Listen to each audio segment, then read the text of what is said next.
Train your mind to respond, not react. On the morning of October 21st, 1805, off the coast of Spain, Admiral Horatio Nelson stood on the deck of HMS Victory, watching the combined French and Spanish fleet form up for battle.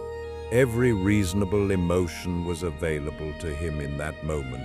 Fear, adrenaline, the temptation to act on instinct.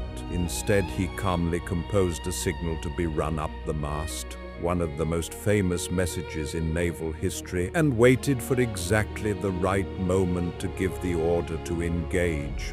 That pause between what he felt and what he did is the entire discipline this script is about. Lesson 1.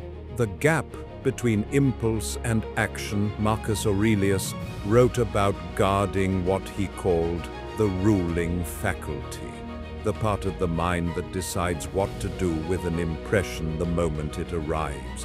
A reaction is automatic.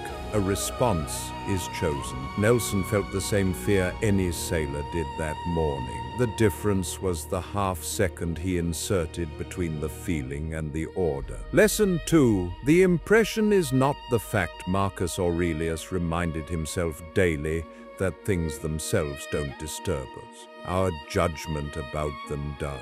An insult is just sound until you decide it's an attack. A setback is just an event until you decide it's a catastrophe. Training your mind to respond instead of react starts with catching that middle step, the judgment, before it hardens into a reaction you can't take back. Lesson 3. Practice the pause before you need it. Wellington was known for near-total calm under artillery fire at Waterloo, reportedly issuing orders in the same flat tone he'd use at breakfast. That composure wasn't luck.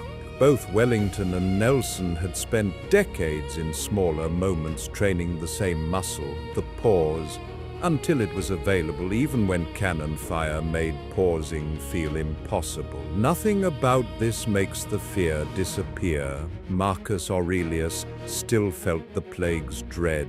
Nelson still felt whatever a man feels staring down an enemy fleet. The difference was never the absence of feeling. It was the presence of a gap, deliberately trained between the feeling and the next move. That gap is the whole skill. It's trainable and it's yours to build. If this helped you see it differently, subscribe for more. There's more where this came from.